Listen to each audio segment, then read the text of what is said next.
All right, good day. So let me get started. For those of you who are interested in attending a conference, I just got this information today. Yeah, and I sent it out through email. It's a graduate student friendly conference. And it is Conference on Community Writing. Shannon Carter will be there. And I don't know what the cost of registration is, but you'll have somebody there to, a person that you can, kind of have, you'll have at least one person that you know there. You'll have someone to be grounded with. Yes. So just click on Philadelphia. Woo! October. Yeah. That'd be pretty. That'd be nice. I don't think I'll be able to travel. Gorgeous. Because that area is just gorgeous. So yeah, if you want to go, contact me and I'll put you in contact with Shannon Carter. Or you can contact Shannon Carter without me. How's it going? Alrighty, then how was your reading of Faye? Well, it was interesting, entertaining, not one that my children will be reading for a little while. 200 incest that I was looking for. Yeah. You can say that again. Yeah, I forgot how it was. Yeah, no, It's been a really long time I since read I it read faster than these two. I'm like, so have y'all made some twin cest yet? They both like, say what? That's a twin cest. That's a good term. I- What is that? Flowers in the attic? I don't know. I actually was really interested in the French Canadian aspect of it because my great-grandfather was named Abelard, had a son named Armand, moved from Quebec to Massachusetts in this time period. Oh my God! Left school It's at age about them. 14. I'm like, where's that gene? Wow, that is crazy. Megan has joined the class last week, but this is her first week of streaming. So Megan, tell us about yourself. Well, my name is Megan. Obviously, we've said it like 1,000 times, but that's okay. I'm going to repeat it again. I am 22. This is my first semester of my master's degree. I thought I wanted to pursue a master's degree in marketing, realized that I was not ready to take a finance class and an economics class all in the same time, so too many numbers for me. I have a bachelor's degree in public relations, and I thought, what's something that can help me with my public relations degree? And I thought, why not English? I love to write. I love to read. Why not learn how to do both? Yep, communication. Yes. That's great for what you're doing. All right. So more on Fade and your thoughts about it. Now I just reread it. And I was taken aback. I forgot all of this stuff that goes on, but that's Cormier. He pulls crap like that. He was one of the darkest writers of adolescent young adult literature. So dark in almost everything. Cynical, pretty awful. But I forgot about all the incest. Well, I mean, it addresses, that age, because he doesn't know any better to not, find his aunt cute and whatnot. Because at that point, a lot of the girls are real cute. If they're walking. Right.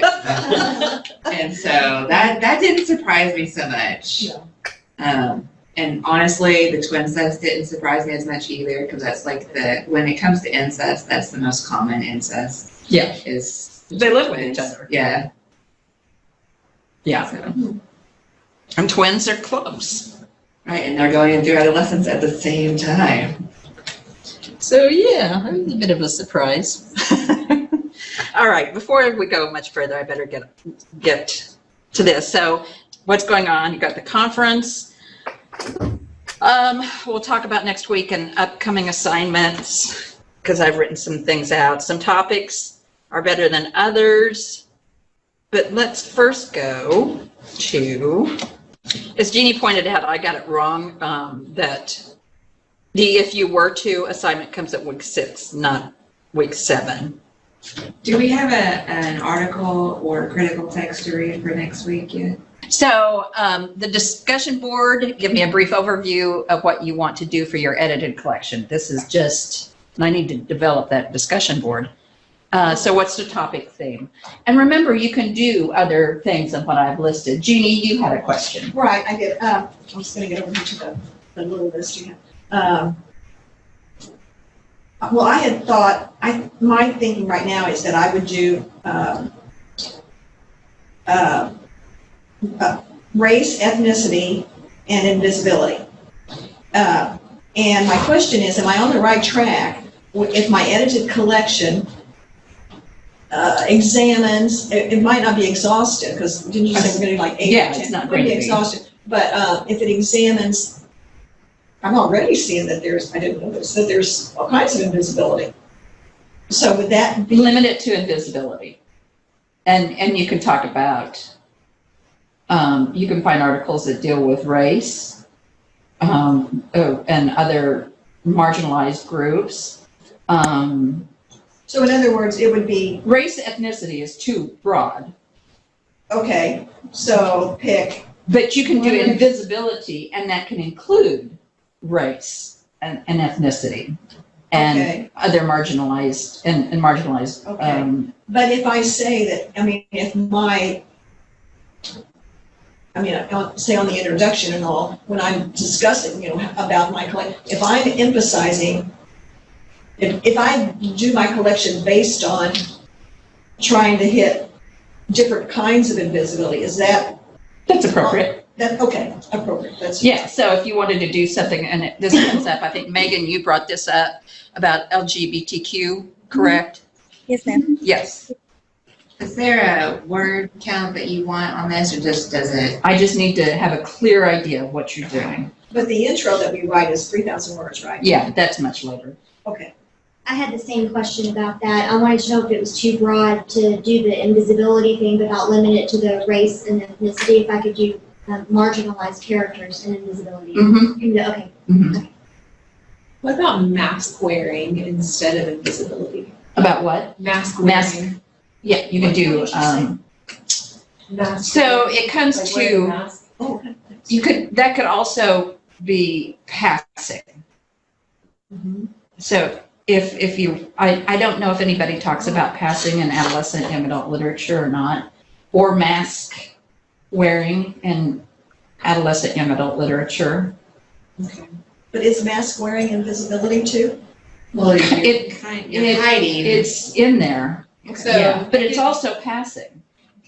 so if I was going to talk about that, maybe you talk about invisibility as the umbrella Mm-hmm. and then put that under it. Yes. Okay. And are we allowed to use, like the article that we read this past week, are we allowed to use that in our 8 to 10 sources? Yes. Okay.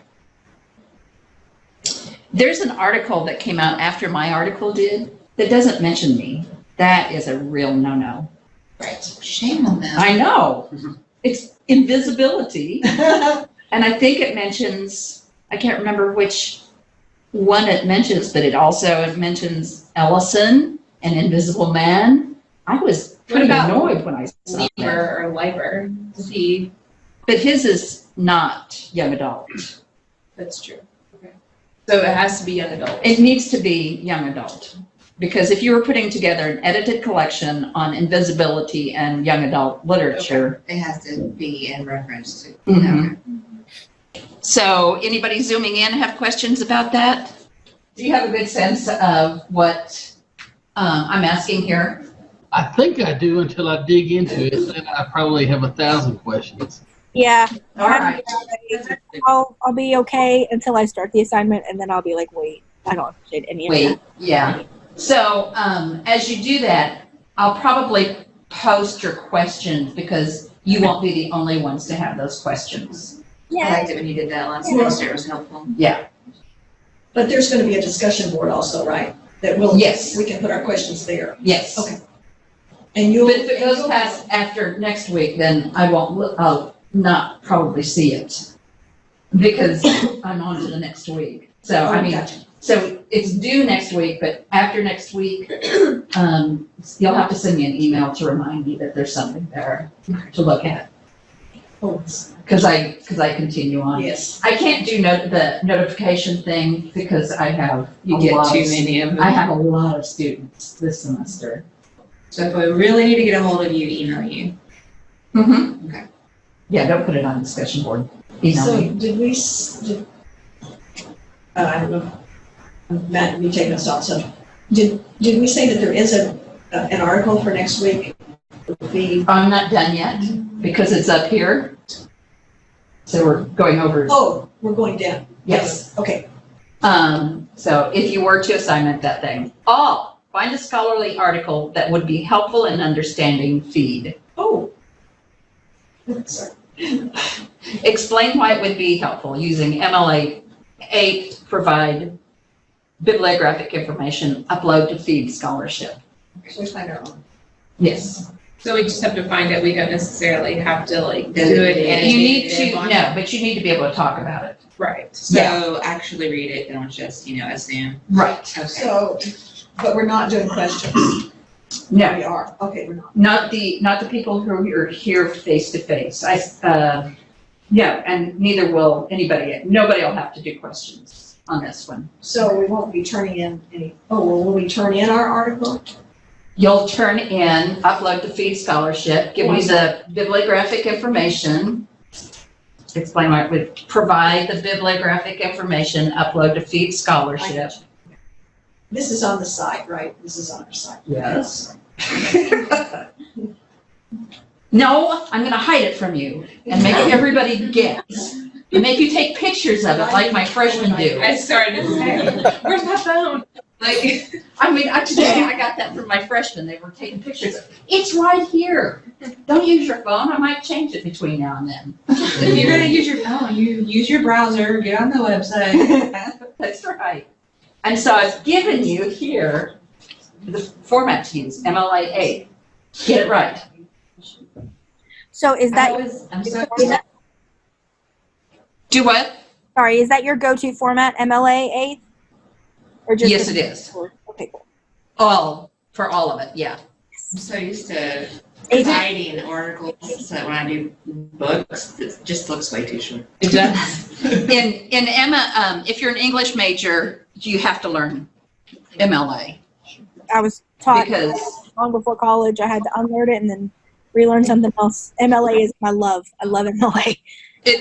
it's changed a lot since you've used it. A lot. A lot. I think, I'm good with the new changes, I think. And then online students who are not streaming, once I get the recording uploaded, I'll give you your prompt. And you might take notice that I am going to actually include little Easter eggs in this class period that you'll need to note if you're not streaming. I'm like, are we gonna have to watch it again? No. Okay. No. And in fact, if somebody wants to cast out an Easter egg, hunting for Easter eggs, so the streaming or the non-streaming students have to watch the video, and I like to make sure that they watch the video. Otherwise, they do what I would do and not watch it. I actually, even when I'm in class, I'll sometimes go back and watch it just to make sure I heard things correctly. Yes. So that and especially when I say them wrong, because I will jump ahead of myself. Well, there's Kirsty. Yay. Hi, Kirsty. Hi. So, are you there? Goes. Yes. There she is. I have the Kirsty, little be one sure with to- me, so. Okay, be sure to look at the assignment. Hi. Okay. Look at what's due Tuesday, because there is an assignment there about an article, and then you can just listen to the beginning of the video. Are you Okay, yes, ma'am. Oh my gosh. Well done. Was that great? Yeah, Great. Well Well done, Greg. Somebody else could cast out an Easter egg on occasion. Just tell me that you're doing it. I'll bring Easter eggs next week. Just help the screen with them. Okay, that's very funny. But of course that is. You guys are like that. Funny. Funny. You are, aren't you? Entertained. We can All try. right, so I'm going to go back now to, we've got the conference next week and upcoming assignments. So everybody feels pretty comfortable with what you're doing for now. Yes. Until you start it. All right, some topics as we go through class are better than others. I want you, and I'll explain, and those of you who've taken my classes already know this, but I'm going to explain them anyway. Authorial intent. Those of you who say, I don't want to know about authorial intent, what an author intends to do, what do I usually say? You can't know. We can't know. They're paid to lie in a believable way. So how could we possibly figure out what they mean to do? And plus, they don't always accomplish what they mean to do and accomplish other things. So I don't talk about authorial intent. It's fine if others do, but not for this class. What if our great uncle is a famous writer and I have a manuscript no one's ever seen? Hey, do you have a manuscript? Not that. Not currently. We can talk about authorial intent as in vague as to the intent of Paul as an author, but not the real author, not Cormier. Yeah. He's dead, by the way. And so now we came So to can find you out. Yeah. It doesn't get darker than that. Exactly. I guess he was pretty unkind. He was not a nice man. Kind of brusque. I can see that. I can too. How children will not react, reader response. Now there are areas of reader response, I just don't go there, that are perfectly valid. It has to do with cognitive theory and stuff like that. And I don't work with that. And I don't, forgive me, I don't care what children think. I don't either. When it comes to this, I want us to talk about how we experience it as adults, but not because children they're just like those authors. We can't possibly know really and make broad generalizations about what they think or don't think about a text. We can use, what kind of evidence is it when they tell you anecdotal evidence, but that's only one child or two or three.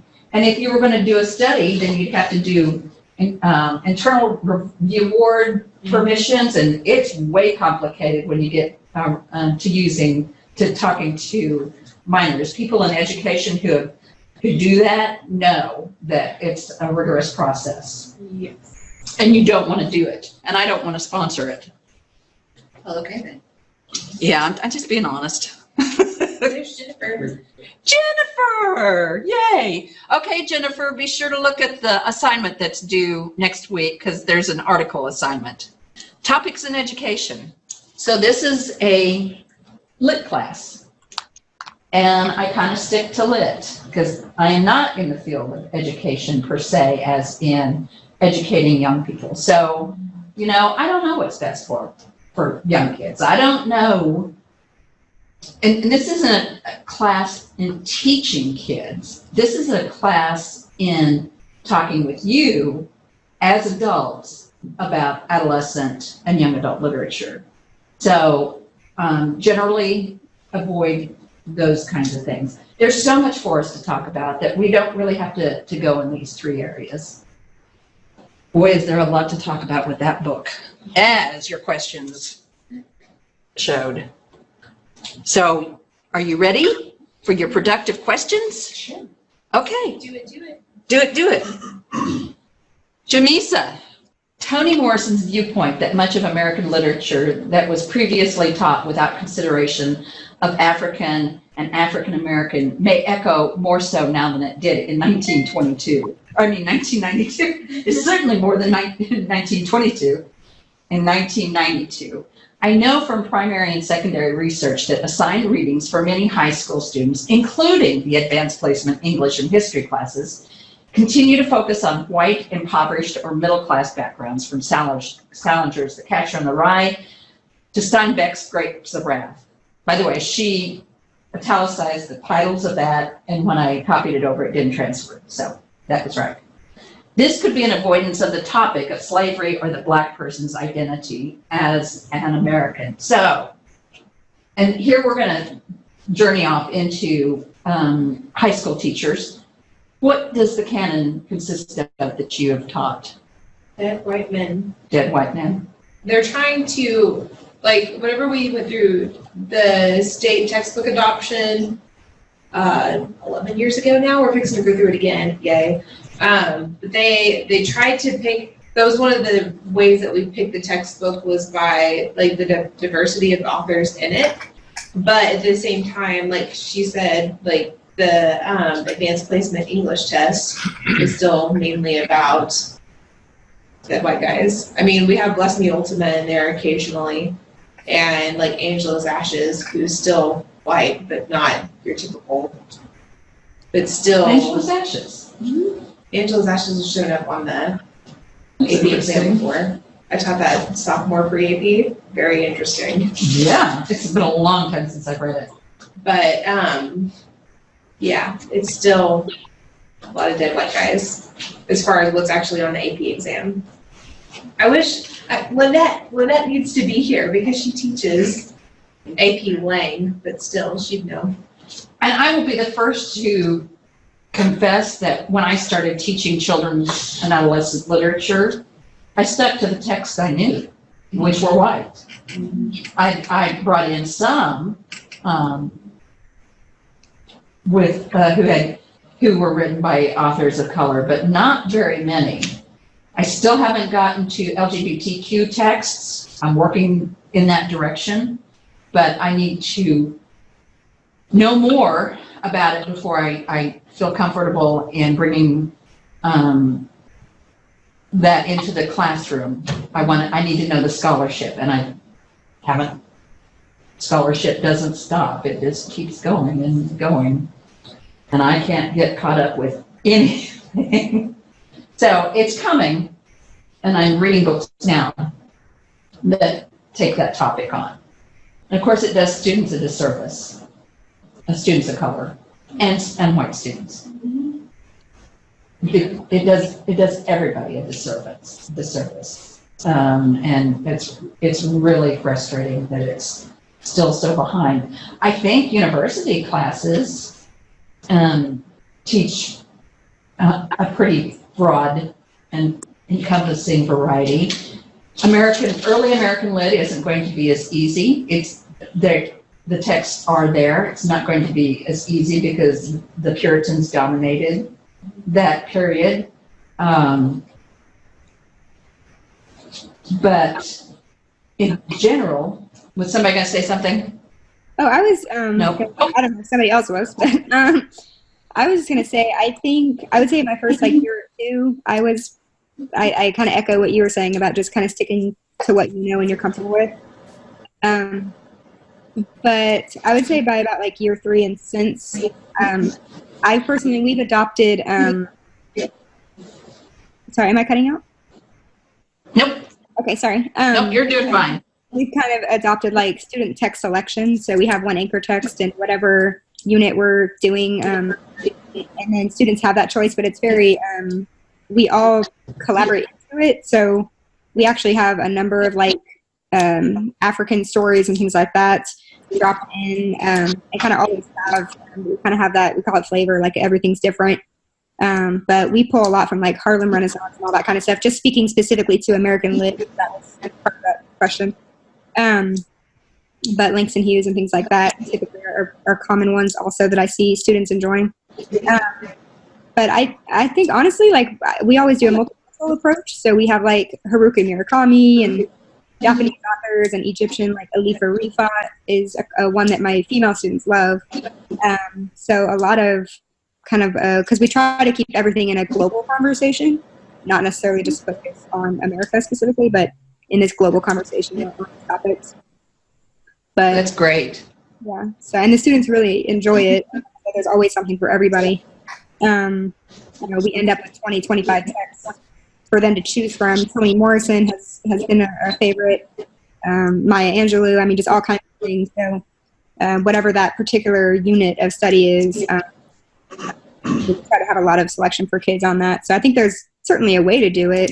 So, you're not forcing it. But I do think I would agree with the latter part of the statement that a majority of educators, at least in conversation that I've had in the past, do tend to want to avoid those conversations because either they're afraid of having them or they're afraid of student response. But my favorite conversations have been about the heaviest topics because I'm always impressed, just at the high school level, I guess I can speak to, student maturity about it and student response. And I'm the first to admit that I mess up. I will. Hopefully somebody will call me on it and I can learn from my mistake and bring that up in class so others can also learn from the mistake. So who did we have new joining? It's Daisy. Hi, Daisy. Nice to meet you. Very nice to meet you as well. I'm so glad you could join us like this. Be sure to, Jill's waving. Be sure to listen to the beginning of the video so you get instructions about the assignments coming up, because we went over that till there weren't any more questions. But if you have questions after you've looked at that, let me know. And there's Katie. Hi, Katie. This is a pretty good collection.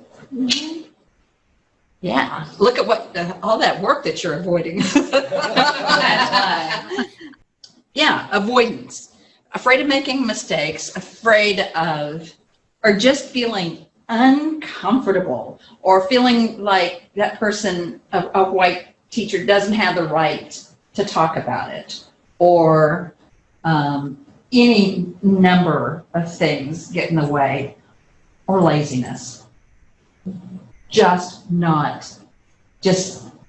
taking out those yellow notes from 1956. That's kidding, because I was born in 1956. Hopefully nobody was a professor in 1956 and still teaching. I don't know how that would make that person really old. But, taking out those yellow notes, not reaching out. Now, I will say in young adult and adolescent literature that it's not very global. British, Australian, and American authors are the ones that are most common in the field of children's and adolescent literature. There are some from other nations, but the publishing competition is so very great that it's hard to get something published from another country. And then there's issues of translation as well, about getting, if it's in a mother tongue, then getting it translated into English. That doesn't happen very often too, because that is also expensive. So that's what those are a couple of the issues that come up. Jennifer Walker, you know what? They cut my article to pieces. When this got published, I explained what epistemology of visual was, and I also explained what the law of the father, which is a Lacanian term, is, and that all disappeared. But I didn't care because I needed it published. So it's Robin Wiegman who came up. Unfortunately, she's on my works cited, I checked. Robin Wiegman came up with this idea in American Anatomies that we know, well, it's not her idea, it's kind of a contemporary idea. We know what we know by what we see. So epistemology is how we know things. And so if you attach visual, it's we know what we know by the visual. I've got I've put together a thing that says that there have been several different epistemologies throughout. I hate this term, throughout history. Yes. Is that like saying, I can't tell you what this concept is, but I'll know it when I see it? Kind of. With epistemology of the visual, especially when it comes to race, it's making assumptions about somebody regarding who they are because of their race. So that you see somebody who has darker skin, and so frequently it's a negative connotation that's associated with it. Were you going to say something?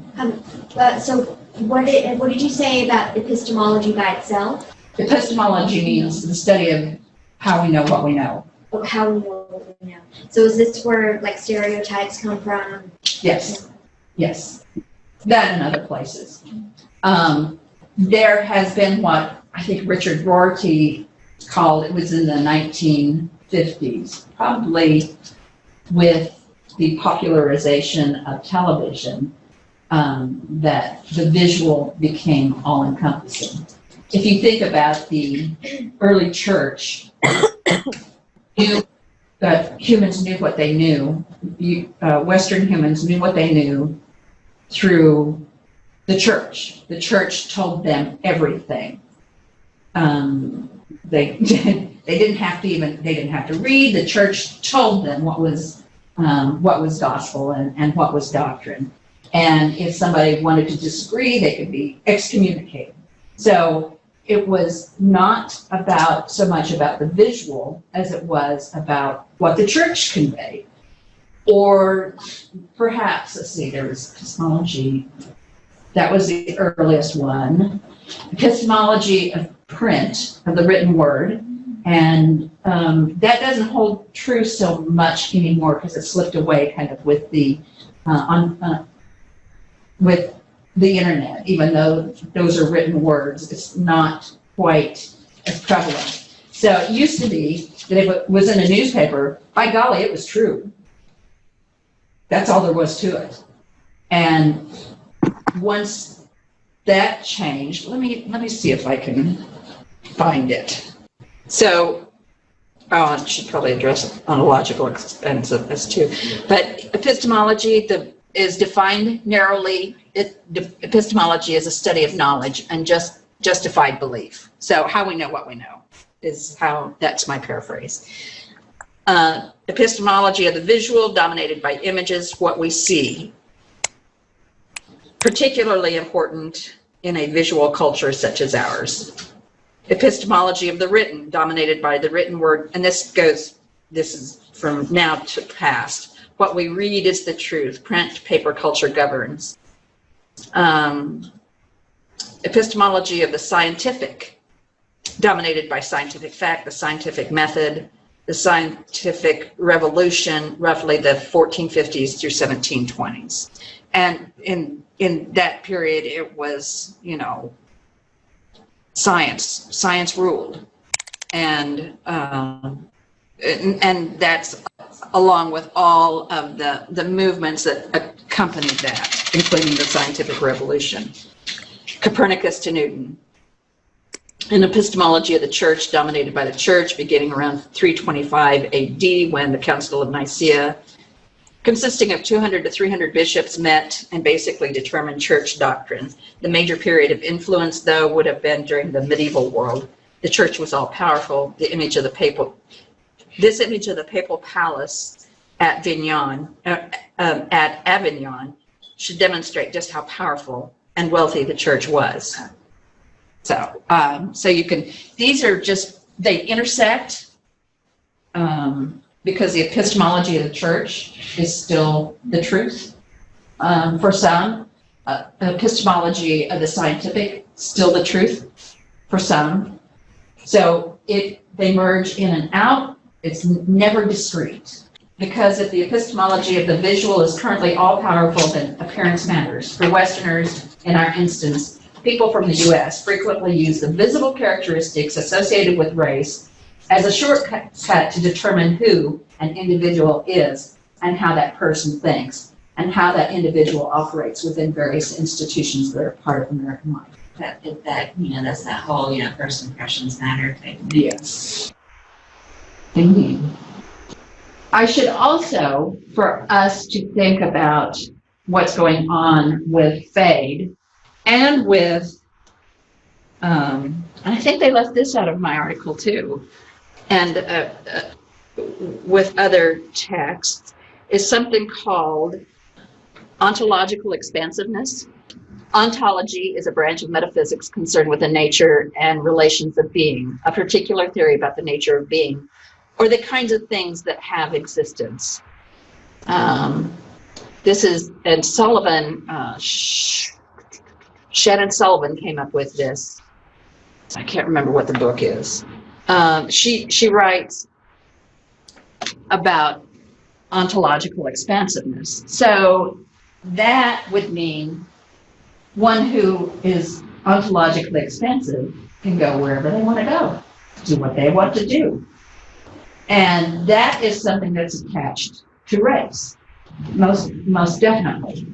My cat is, not to say that he's a race, is ontologically expansive, can go anywhere, and I don't do anything to stop him, mainly because I can't, or stop them. But yeah, they just go wherever they want to go. When white males have been typically ontologically expansive, they can go where they want to go without any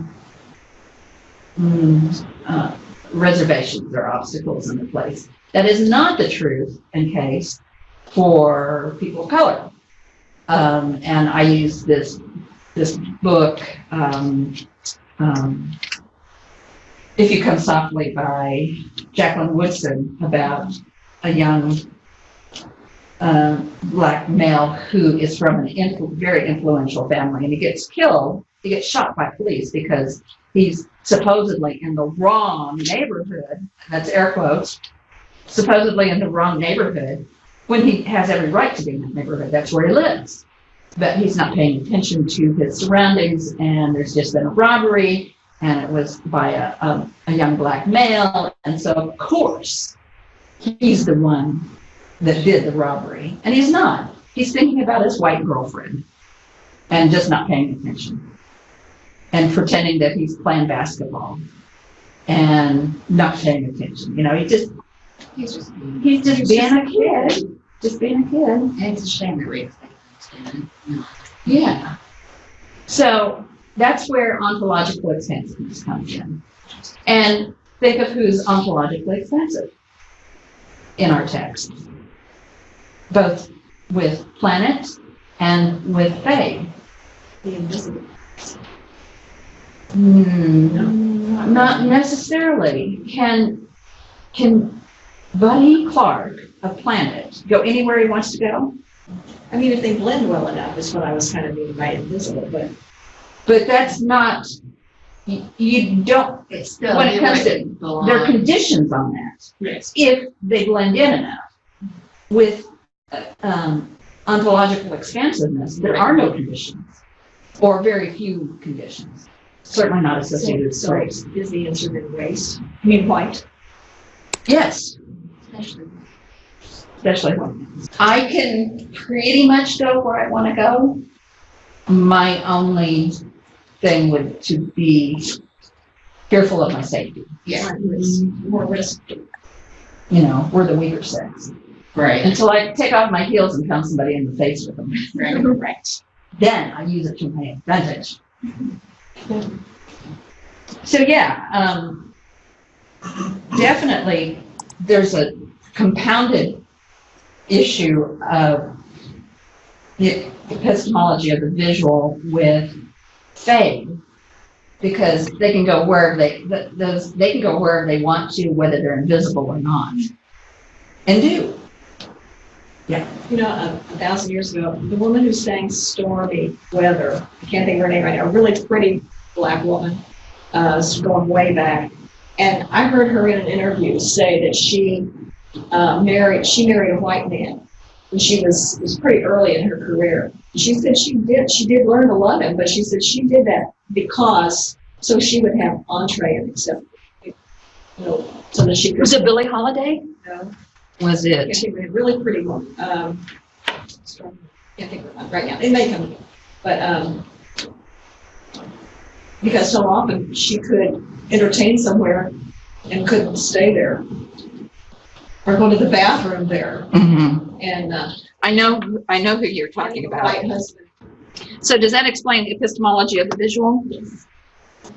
So it's not my fault that explanation, that definition didn't enter into it. It was there and they cut it.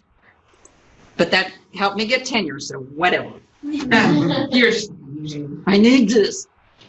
Stephanie, one of the Fade's arcs revolves around Paul's agent, Meredith, and his distant cousin, Susan, reading his manuscript. This was a complicated text, wasn't it? There were so many characters. And I didn't expect the perspective shot. Yes, and Cormier does that. In Chocolate War, there are 13 focalizers. And they're all first-person narrators. There are 13 first-person narrators. And so it becomes very complicated. Questioning if there is truth to fiction, although a report by Paul's cousin, Jules, seems to put to rest the story as mere fiction, Meredith and Susan continue to question the nature of the story's reality, as Jules' report corroborates the existence of the characters within Paul's tale. A detail that I felt would have changed their lingering doubts and questioning is a change in narration within Paul's manuscript, the arrival of a third-person omniscient narrator who tells us the origin of Ozzy. Is this part of the story?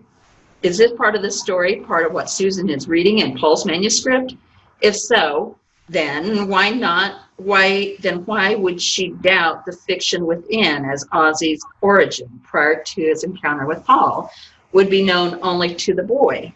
Should this not serve as sufficient evidence that Paul's story is pure fiction? Or is it Ozzy's story a gift to only us, implying its change in narration is a clue that we have stopped reading along with Susan and are given a secret plot that she is unaware of until Paul's first-person narration begins again?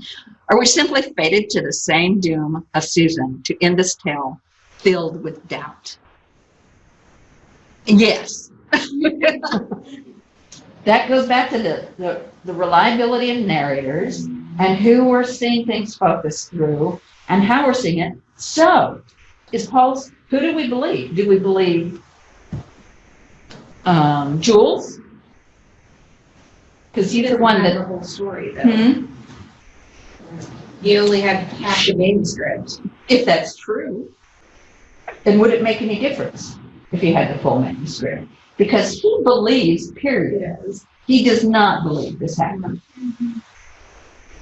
Well, he's a man of logic and fact. And if he can't prove it scientifically or with cold hard facts. Because what's his profession? He's the police chief. Yeah. So what does he have to go on? Cold hard facts. You can't get a indictment if you don't have the cold hard facts. But I like the point that they drew out, who was it? Meredith and Susan drew out in that, like, it's still his perspective. It's Jules' perspective. And he's not going to remember things the same way that Paul would because he was not Paul.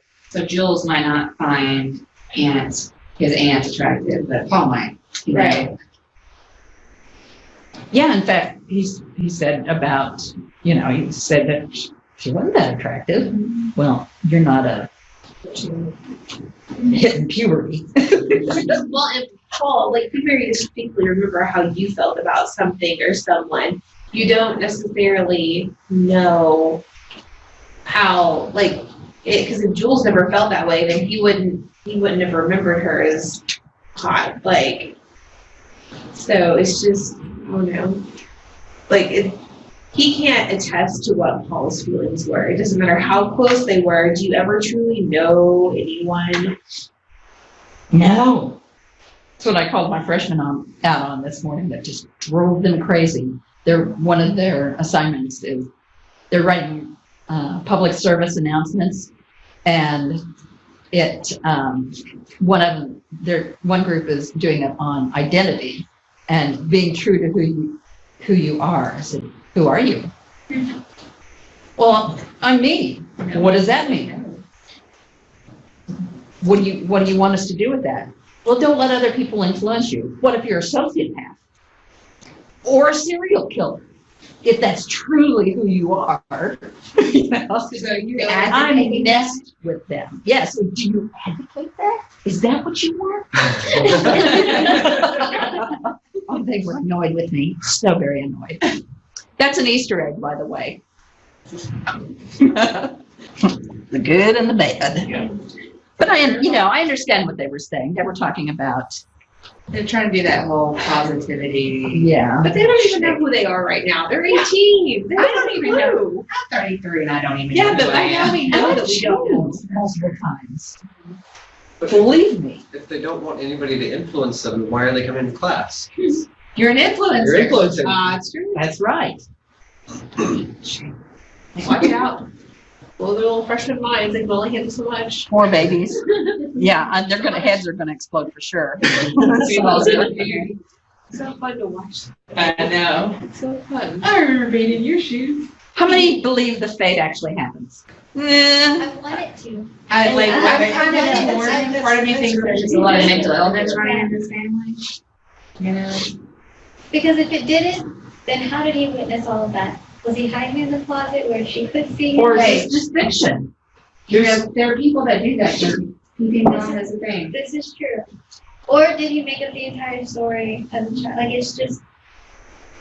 And what really bothered me is that he was invisible, and he did witness this young girl and an older gentleman do this horrible, horrible thing. But remember, the Why- priest told him not to do anything about it. Yeah, but And he was a good Catholicism- Catholic boy. Catholicism plays a major role in this. Right. It's guilt. Yes. Catholic guilt. I think that's what saves him from being so heavily influenced by the faith in the long run is he is ingrained with that sense of guilt. And notice that he Catholicism takes gives a him. vow not to use the faith. Unless they A vow covenant. has religious connotations. Mhm. That's why he didn't do it in front of Ozzy until he absolutely had to basically save his own life in that way. Yeah. And then what happens? He kills him. He kills him, just like Well, he but he said. told me he was going to. He said people die when I fade. Exactly. He enforced it anyway. And he did it, and he had to do it anyways. Remember?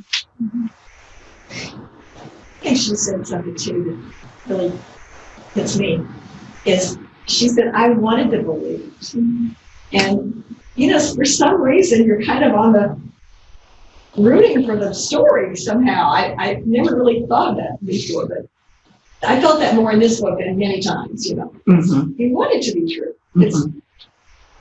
It's fun. At the same time, I don't want to. Right, no, it's kind of terrifying to Well, it think is that too. it could be possible. But what are the first things you think if you're a teenager or an adult? If you could be invisible, what are some of the things you would do? The whole boy going into the girls' locker room thing. You think that wouldn't happen? Oh, no, I'm sure. Of course it would. It's really funny. I give my students at my middle school a journal prompt every day. And the week we started reading this book, I said, what would you do if you could be invisible for a day? And I laughed with my classes, and I was like, I'm convinced that I'm going to have to visit some of you in prison when you grow up. Because just a joke, but just about 90% of them talked about stealing what they wanted. They talked about being a thief. But they can see it. Well, they weren't reading the book, so stipulations, but still. Yeah. That was where their mind went. Right. They wanted to take what they wanted without being seen. It's easier to take than it is to earn. Oh, yeah, I'm thinking money. I could use a lot of cash. Now, who would I get it from? Somebody who could afford to give it up. Is that bad? Yes. Good thing I don't have that capacity. Until the very end, I think it kept the terror down. I didn't really view that at all as that it was pervasive. I kind of read it, only this family has. It is. Oh, okay.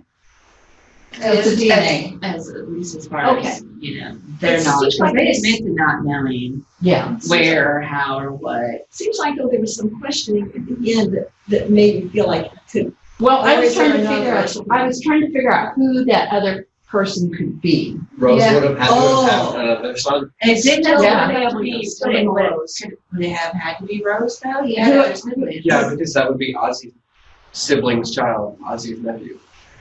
Oh, so yeah, that's true. She would have Otherwise, had it to would have have, been his cousin. she must have convinced her Well, husband what to have if- children. There were other nephews.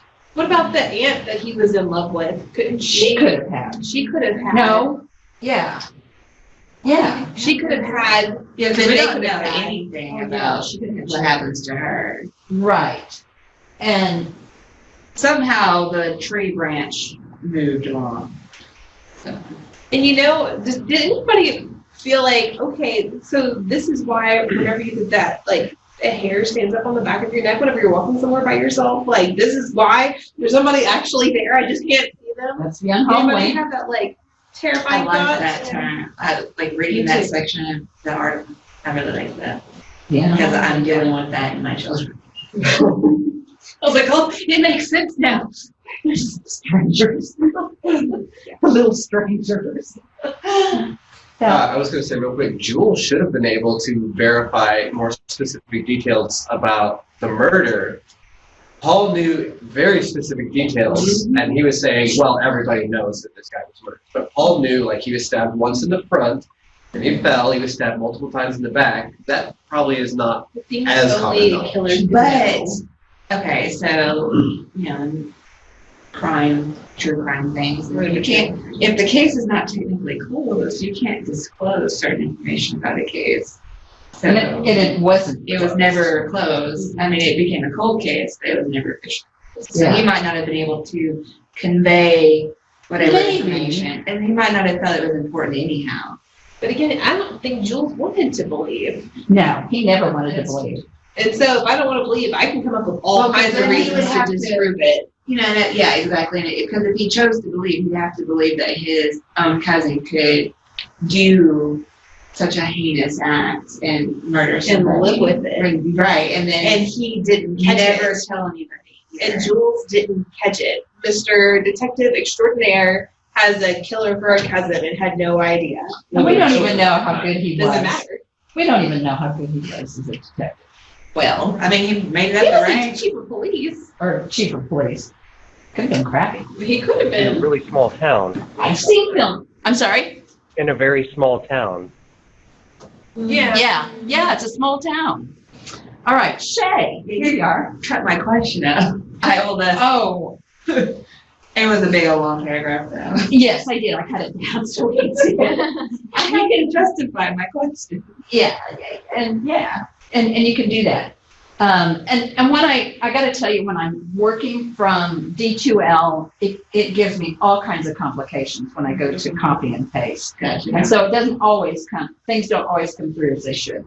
Right. So Shay did have an S and a period. Paul is seen using the fade to pour out his bottled up feelings and violence. Well, I think it was Ozzy that was supposed to have been doing that because Okay, yeah. Paul has the creative outlet. Do you believe that having some sort of creative, constructive outlet would have given Ozzy the chance to come out of his mania? How does using an outlet help one overcome their invisibility? How does it help them cope? Discuss. Now, I need to make, if I could add something to this article, we don't know how Adelard dealt with his. Right. So he might not have had a creative. I forgot that character because I was focusing But at on. the same time, we know he has a history of making the poor decisions during his fate, and that's what creates that sadness in him. Mhm. And maybe his constructive outlet though was his traveling. Could have been. I felt like I had written out this question and I erased it. I felt like maybe he had this need to travel to maybe find others like himself. That's how I saw it. I didn't see it as only being in the family. He wanted to see if there were others like him out there because they could see the aura or whatever, right? He said they would know when they were around another. I also felt it was kind of a safety thing. If you were in one place for too long, no one could get really suspicious about why you might randomly disappear occasionally. But back to the question, do I think that having the creative constructive outlet would help Ozzy? I think Ozzy was kind of doomed from the beginning. Well, my question was more, right. Well, and I wonder about that to a degree too, because schizophrenia doesn't usually come out until your 20s.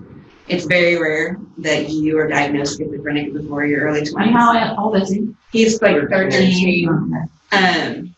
But exacerbated by the thing. Right. Well, and just, his whole trauma. That was another one of my questions with nature versus nurture. But this has more to do with Dr. Stewart's article, where she mentions a couple other novels and how Precious uses her creative outlet to become visible. And so that's why I asked the question, how does using such an outlet overcome their invisibility?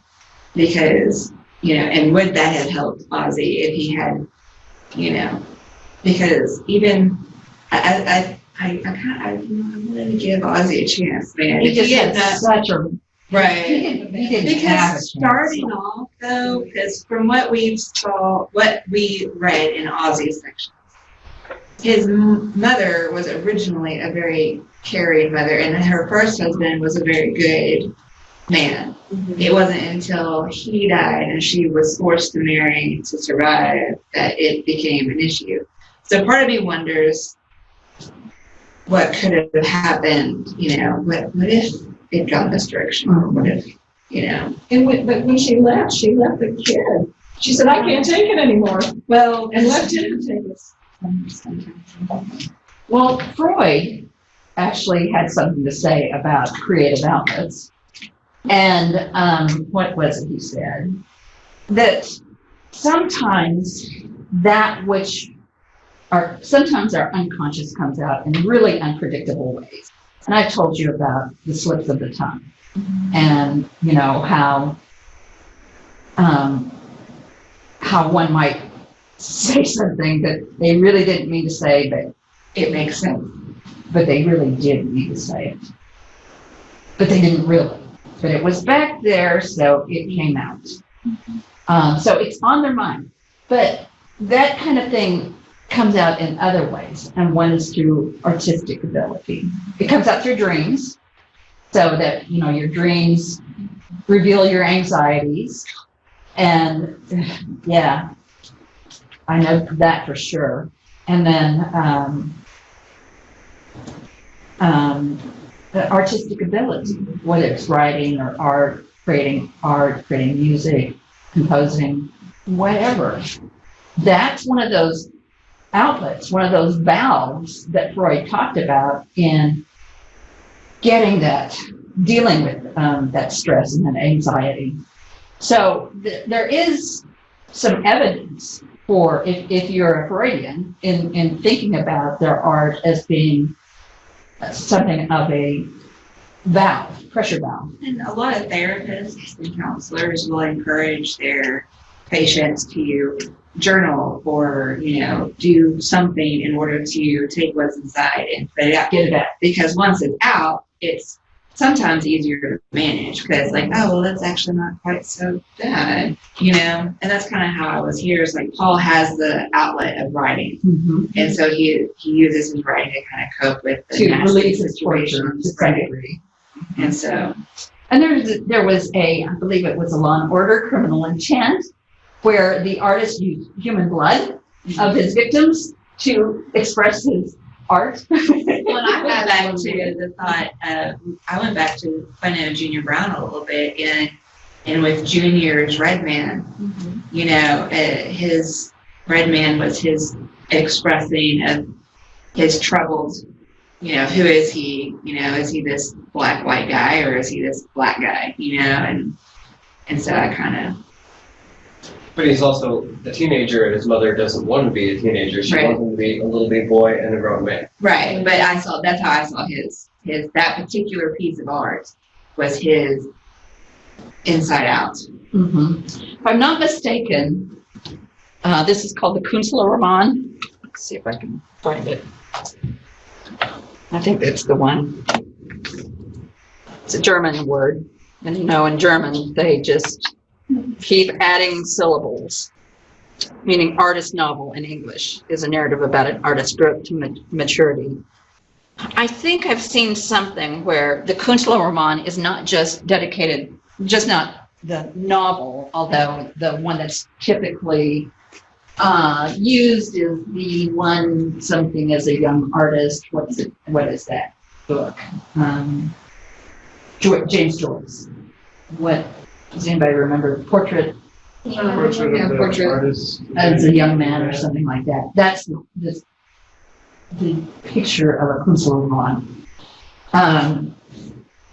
But if you look through the novels, you'll see a lot of creative activity going on, whether it's journaling, whether it's writing, whether it's drawing, painting, whether it's music.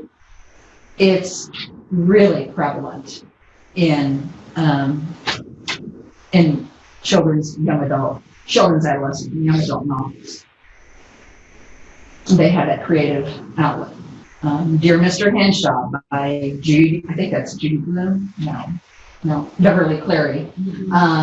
Dear Mr. Crenshaw, she writes letter writing. Does she ever send those letters? It is letter writing. It's not a journal, right? Right. Okay. There's some other, just, if you look, you'll see it all over the place. It's almost like invisibility. It's so prevalent that you don't necessarily notice it. So then could you also argue that like this creative outlet is a way for Paul to remain visible even throughout his fading, and because Ozzy doesn't have a way to remain visible, it's human nature that we have to be visible in some aspect of our life? I think that's a good observation. Because one of the things that we fear is, that humans supposedly fear, is dying and nobody remembers us. It's often to invisibility. That, we want to leave a legacy. So we do that in a variety of ways. But then the fade feeds into his fear of being visible, though, because, the nun's watching him. She's, keeping a close eye on him. So that kind of becomes a vicious cycle. But yeah, good point about remaining visible through our art. Well, and I was just thinking, as I was reading this, about critical race theory too, and how a lot of times in literature and just in the education system in general, kind of what we talked about in the meeting class, how we include a lot of like white male authors. I feel like that would make people of color feel invisible too. And so then that could be an issue because they don't feel visible in the classroom or in our culture. That's right. That's right. They're not seen. I didn't hear her comment, Dr. Stewart. Okay. I didn't hear what she said. I'm sorry. Oh. I'm sorry, I talk really quiet. I was just saying that you can tie this idea of being visible and invisible to critical race theory, and the fact that a lot of people of color in the classroom feel invisible. And we could see in the characters like Ozzy and Paul the effects of feeling invisible and not having a visible outlet and a creative outlet. All right. Invisibility is, quote, a way to respond to threatening conditions. That's what I wrote, which serves as critiques of culture and conditions that permit and contribute to their disappearance. However, the experience of invisibility isn't necessarily pleasant. It involves pain. It is an exhausting proposition and tiresome. Besides the pain of transition into invisibility, what other aspects contribute to this pain?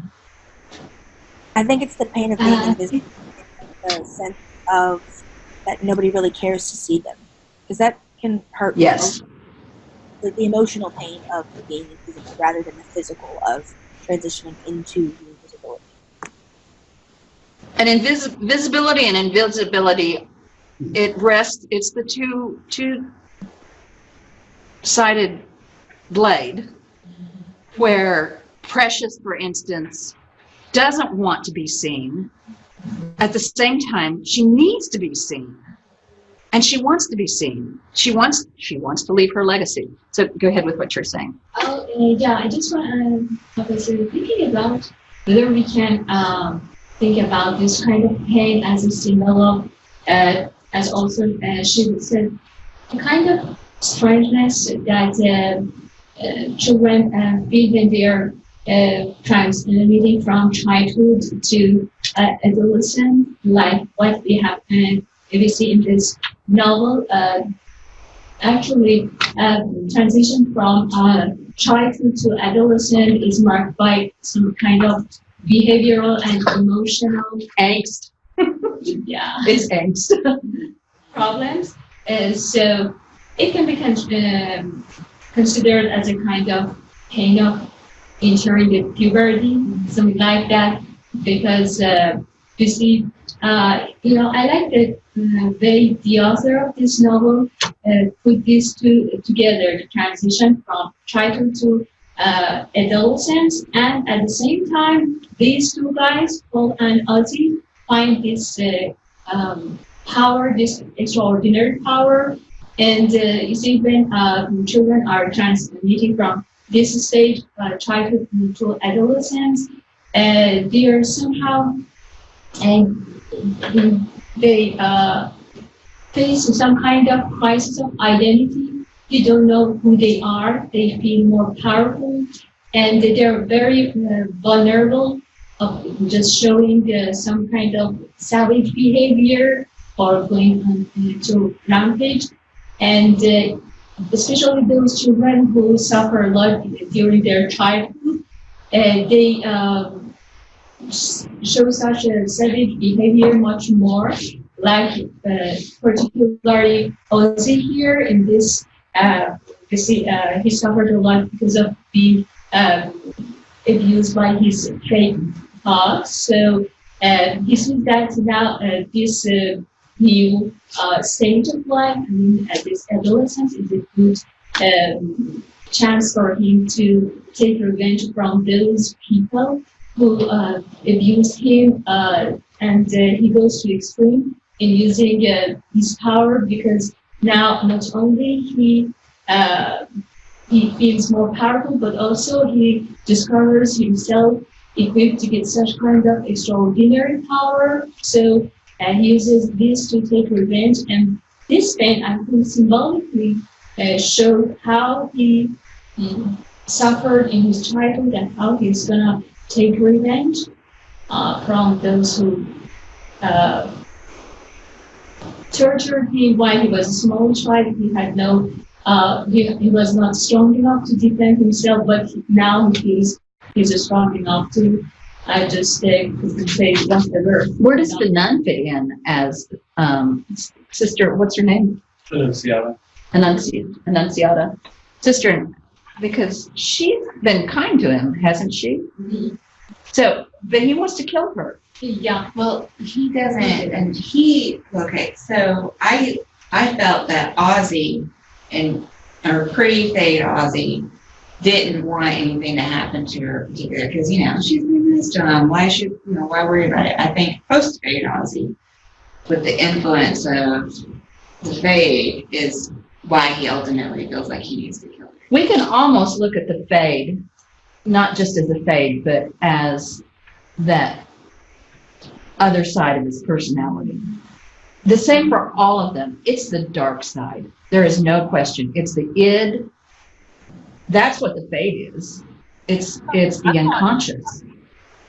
I thought it was a lot like a mental illness, more than yes, through the family mental illness type thing. Because especially Ozzy, at the end there, he was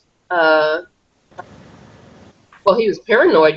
That's why he wanted to kill the nun, because the other voice kept telling him that she was spying on him, that she was watching him, that she was going to tell on him. That was paranoid delusion. Yes. You know, and it wouldn't be that far-fetched for somebody to be abused that bad as a child. I mean, his nose was smashed and disfigured, and he was abandoned by his mother and everything else, you know, to break into protective personalities. Yeah, a multiple personality disorder where, that's who comes out.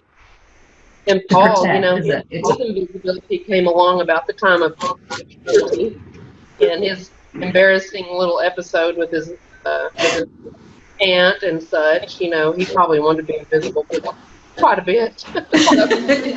Man, please don't make me fade right this minute. I don't want her to see this. Okay, gotta go. Yeah. Yeah, so we can see this fade business as in multiple ways for sure. That we can see it as those uncontrollable urges that we have to control, that Ozzy gives into them.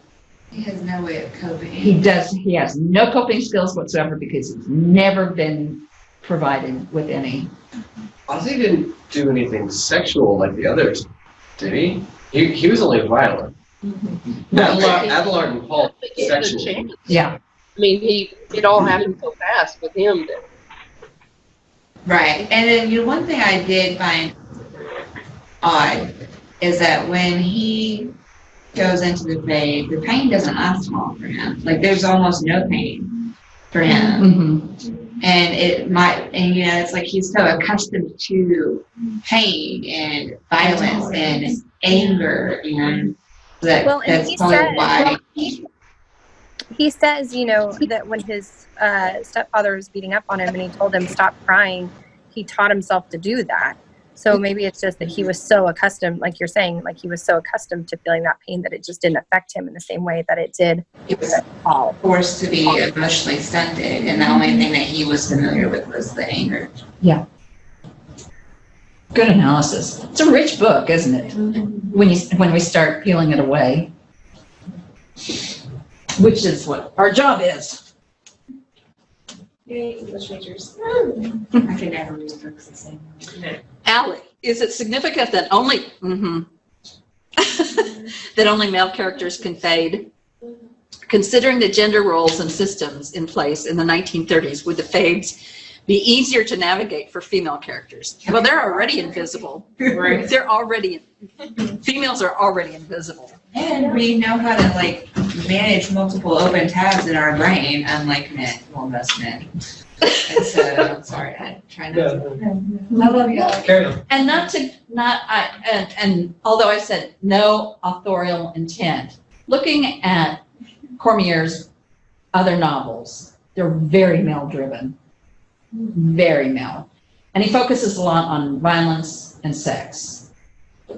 Hell, like a man. Sorry, guys. No, that's just Cormier. He was one of the authors that kind of brought forward this the new realism, that bringing novels that were honest to almost to the point of pain, and realistic, except for Faye like put the book down and be like, I'm gonna skip that scene. Yeah, and I mean when with the Chocolate War, when it starts, it is they killed me, I think, and it's during a football game, and there's just so much sadistic.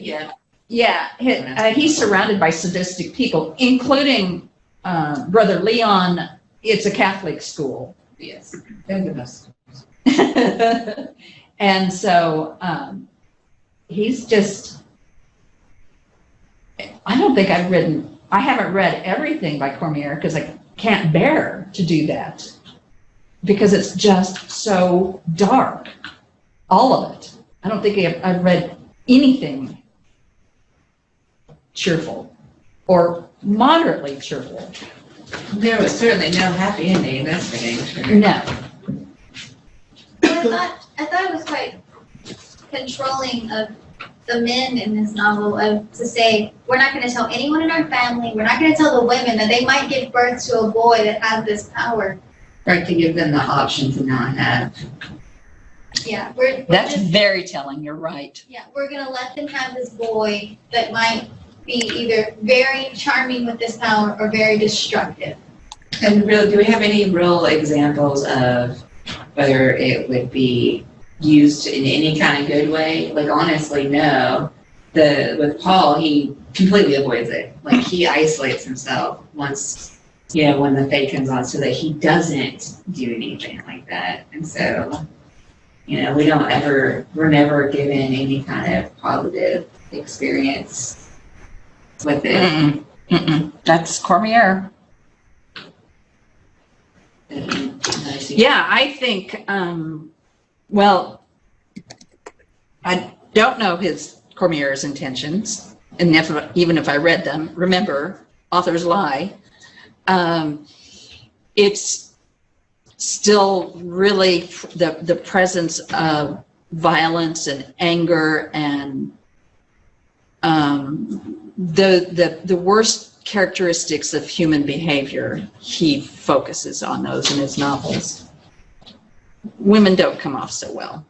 Let me think a little bit of what's that movie, The Purge?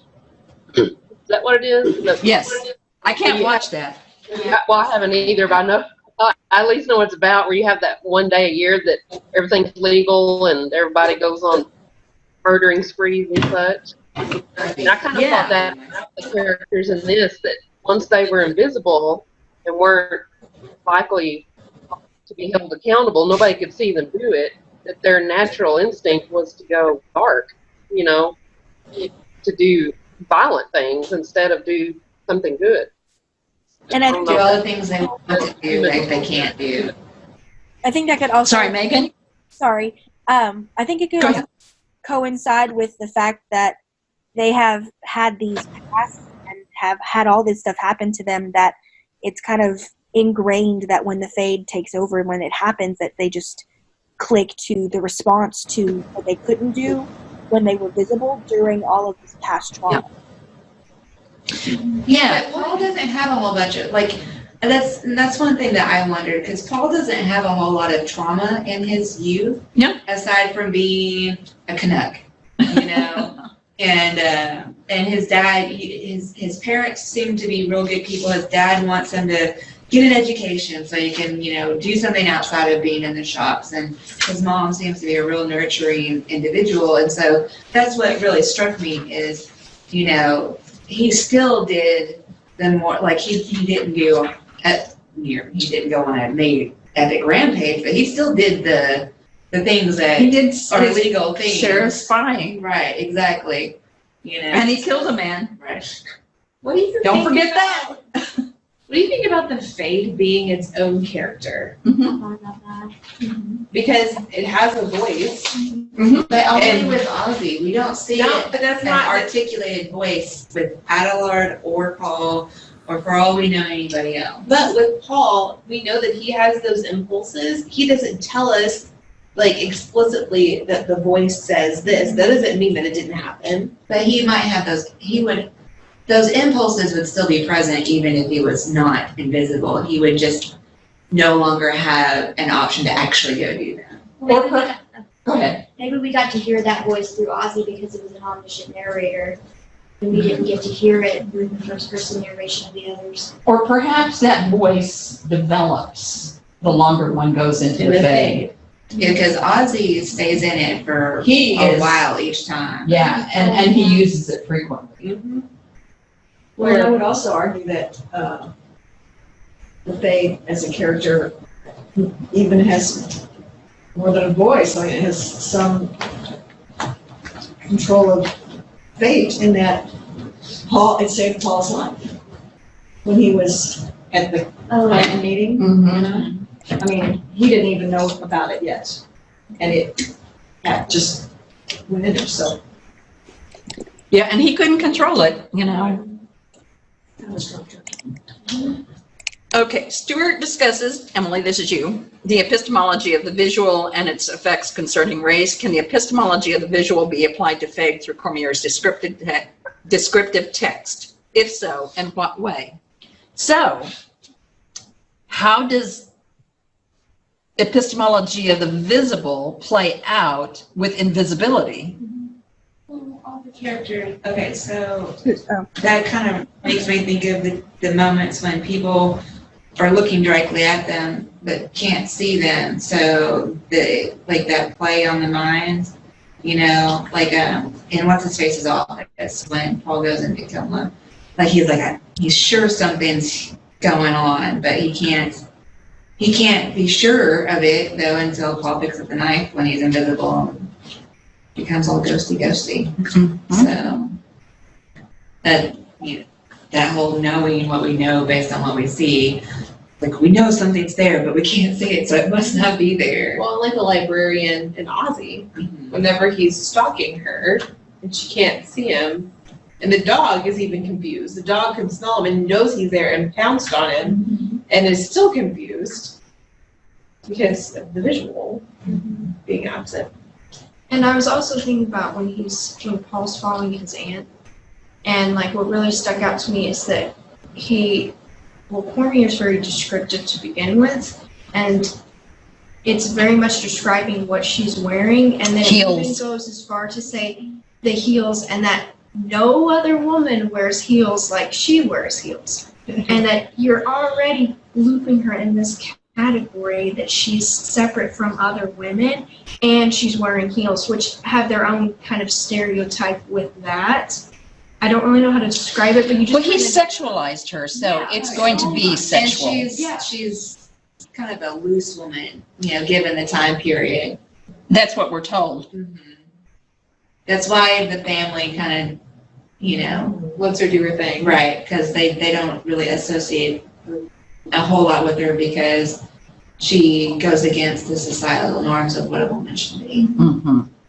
Well, and I thought about Paul's father, the way he saw his brother and sister. So Abelard and Rosanna, they kind of go against the norm, but he always embraces his brother with open arms, but he looks down and talks badly about his sister because he's harder on her.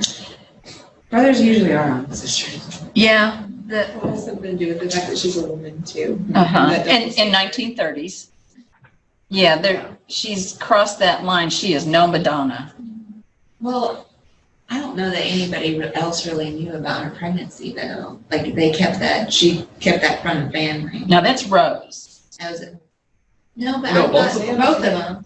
Her baby died. Oh yeah, her baby died. Right. And so, you know, they only know what they think they know. They don't know the full truth of who their sister is. I guess we're the only ones who know everything, or kind of. Yes, go ahead, Jennifer.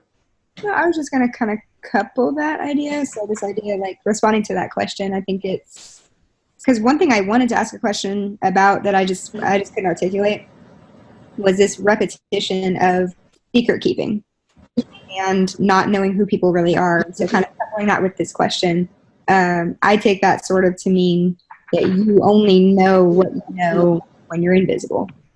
So it's like when you're invisible, that's the reality. That's like who you are inside, because you can't act when everybody's looking at you. So they kind of say, like, if you really want to know a person, like, it's what they do when they're alone. It's what they do when nobody's watching. You don't have that omniscient consciousness or conscientiousness. And so coupling that, like I said, with what you guys are discussing with secret keeping and things like that, because consistently throughout the book, he's talking about what happens in the darkness, and a lot of what he sees happens in that, like with the Winslows and things like that. I've noticed like a trend with shadows and darkness and secret keeping, and then consistent wondering of, does the family even really know each other? And so I think invisibility in terms of epistemology is only knowing what you know based off what you can't see. Yeah, secret. I didn't think of it about how everything's a secret. Everything. The pregnancies.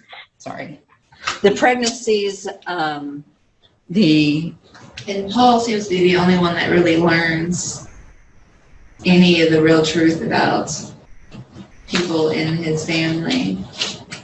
Which As I far kind of as like, there's a lag. I'm sorry. I'm just trying to turn my phone to silent. Come on. There you go. No. Done? Thank you. Okay, sorry. Go ahead. Oh no, I'm sorry. I didn't mean to interrupt. Jenna, hey, I think Jennifer, what were you saying? Honestly, I lost my train of thought. I'm sorry. Now I've interrupted for nothing. No, it's okay.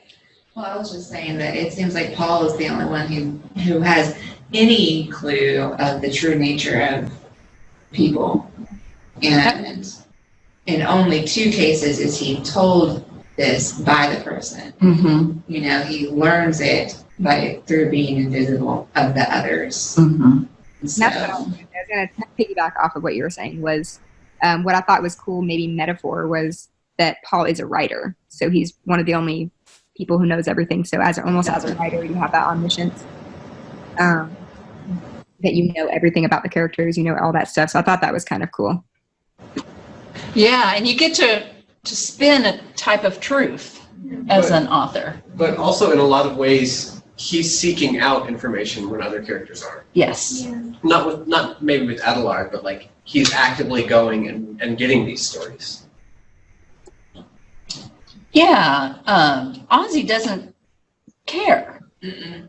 It's very self-focused. Self-focused. And if we're talking about schizophrenia, that is one of the characteristics associated with schizophrenia, paranoid schizophrenia, because if you think about it, so a person who is paranoid thinks everybody is out for that person. And so how narcissistic is that? It's completely narcissistic. They're all out for me. Well, they are. Of course they are. That's my form of invisibility comes from acknowledging that nobody's out for me. Nobody cares about generally my activities. You know, I'm pretty much invisible. When I start wandering off into, oh, what if they're mining my Facebook for information? I think, draw it back, bring it back. Rein it in. Don't listen to, no. Alexa's not really just an information mining. That's right. Alex. For Cormier, to fade is to render oneself literally invisible or to be able to influence others without being seen as who one is. Between Adelard, Paul, and Ozzy, this also opens the fader to 2 definite consequences.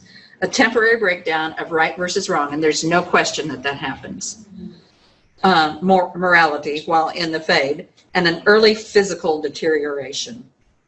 A third consequence of social isolation may also be considered, though it seems it was self-imposed for Adelard and Paul. Do we see correlations between the literal fade and its consequences and the metaphorical fade of rendering one's unique culture, personality, talents, inclinations, etc., invisible through assimilation? That part got me. It really created my interest, or drew my interest. Assimilation to a majority culture, i.e. being present but not seen, recognized, or represented. So how does the fade fit in with assimilation?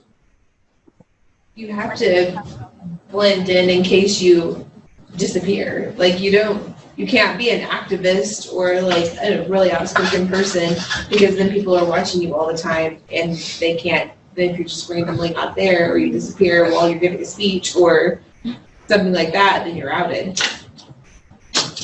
Foucault said that, and the disadvantages far outweigh the advantages. He said that people living in the margins can accomplish more because nobody's watching. Of course, that's living in the margins is not usually self-imposed. And it comes with every other bad thing, whether it's socioeconomic status or alienation or whatever. Living on the margins is not a good thing. but nobody pays attention. And so one living on the margins can sometimes use it to their advantage Also, until they get. Go ahead. Sorry. You also kind of have to think about the social impact of it, especially for the age group, because their teen is happening while they're going through puberty. In that time of life, if you're too different and you stand out, you will definitely be ostracized. Further.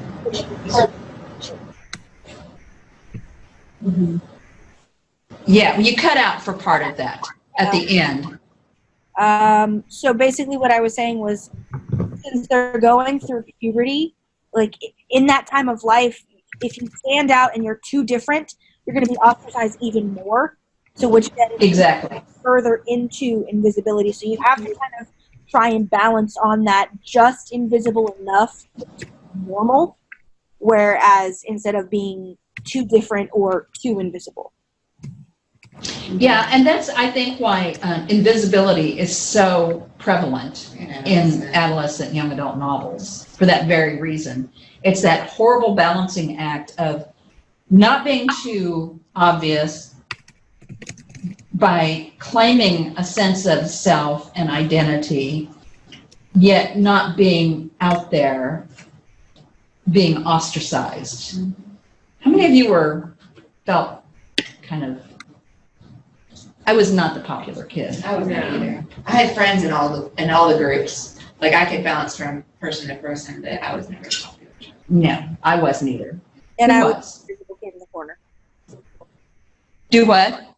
I was the invisible kid off in the corner. Yep. I was the one reading Treasure Romance. Why do you think you're English majors? And it's probably for that very reason, about not being, we weren't the popular kids. If we were, we wouldn't have had time to read anyway. So, right? So assimilation to a majority culture. Isn't that what is being asked of Buddy and Junior? To assimilate, to blend in, Stop rocking the boat. Stop rocking the boat. Don't be that kid who skips classes, who cuts classes. And Mr. Roundtree, the things that he's saying to them about, this is how you're gonna, if you basically want to graduate and be successful, this is what you have to do. You have to assimilate. But it's, at least for Junior, it's not even a conscious act of rocking the boat. It's just existing is rocking the boat. That's awesome. I wonder how many, I don't think any of the other novels that we read deal very much with mental illness. Feed is weird. It's a dystopia, so it fits in this, it escapes those confines, because Violet in Feed has problems, but that's because she doesn't have the feed, and you'll see what I mean by that when you read it. How many of you has anybody read it? It's annoying to some. It's annoying to some extent, but it's pretty fascinating. Annoying. Parents or kids, language. Anyway, but I think these are the only two that we have mental illness. It's fascinating to read the mental illness into adolescence. And once again, it's big in adolescent. Because a lot of mental illnesses you can start to really pick up pieces of something being wrong at that age. Mm-hmm. Yes. That's when everything changes. Yes. That's how one handles the angst and dealing. I mean, when we just use a belt at my house. Who was it that talked about pain? Was it the pain of the face? Okay, so when I think about the physical pain of teenagers, they talk about growing pains. Mm-hmm. If you've heard that term, mm-hmm. Well, it is a thing. Oh, yeah. Because bones are growing so fast. My son's legs will hurt whenever he's gone through a spurt. Yeah, and then girls who start menstruation, they go through the pain of cramps, and all of this is that puberty thing, hitting puberty. So there's physical pain with growing up. It's all about how you want to cope. Well, and when you mentioned in your article, Speak, the novel, I forgot about that novel. And when I read that, I was like, oh my gosh, like you see the connections and the trauma that she endured, and her way of coping was literally just not speaking. But then that marginalized her at school because she was literally doing everything to try and cope with what she endured by just staying on the outside, not even speaking, and she still had attention drawn to her. Denial. She was really striving for denial and invisibility through denial. Yeah. That's a lot of avoidance. It is, yes. And there'll be young adult novels with cutting that is one of the symptoms of, or bulimia or anorexia. All Goes of back to these. that need to have some sort of control. Yeah. And so, excuse me, the pain of going from visibility to invisibility is the same as, can be considered as the pain of transmission from childhood to adolescence. So can you say that this age 13, age that these two guys find this extraordinary power has been used purpose? Yeah, that they discovered exactly that they are at the age of 13, which is considered as the age that children enter in new unknown words. That liminal space. But that goes back. I wonder though, because Adelard said he didn't learn about it until he was 16. His uncle didn't come up to him until he was 16. But in 13, he actually used it, though unconsciously. Yeah, it's his. He's 16 also can be considered as the age of transition. Well, yeah. I mean, it kind of 13 or depends. 16. It's different for every individual, honestly. And for every book. In The Giver, what's the age that they leave their childhood? Is In it 10? the book, it's like 12. 12. Oh, yes. Yeah. And that's when they get thanks for their childhood as they exit childhood. Man, that book, it gets me every time I read it. Not reading it this semester. How about that? I actually mentioned it the other day to one of my kids. Daisy, are you? Yep, there you are. In Fade, there is not a direct reference to whiteness, but when Uncle Adelard, Paul, and Ozzie fade and disappear, all three lose their agency in one way or another. Stewart emphasizes that invisibility is often associated with the lack of agency. It goes both ways, of course. The lack of agency that often comes with invisibility made me think of the discussion regarding passing in critical race theory. In what ways do Uncle Adelard, Paul, and even Ozzie attempt to pass themselves off as normal after they realize they have the ability to disappear? Does the act of passing increase their agency or further diminish any control they have? Good question. So, I mean, Ozzie, because he chooses to fade, has some degree of agency, but he's also at the mercy of what the fade wants him to do. Yeah. I was thinking it's not necessarily, it's like a trade-off. They are granted new access to spaces, but they're limited in what they can do in those spaces. Like if they pick up anything, anybody's going to see it. They see it. I like that. But who would care? I really liked that part though, because the thought, because in a lot of like fairy tales, if you're invisible, you pick up something and it kind of becomes invisible to you. So I don't know if anyone ever watched The 10th Kingdom. It came out ages and ages ago. Retelling of a lot of different fairy tales. It's a miniseries. But the trolls have these shoes that you wear and you become invisible.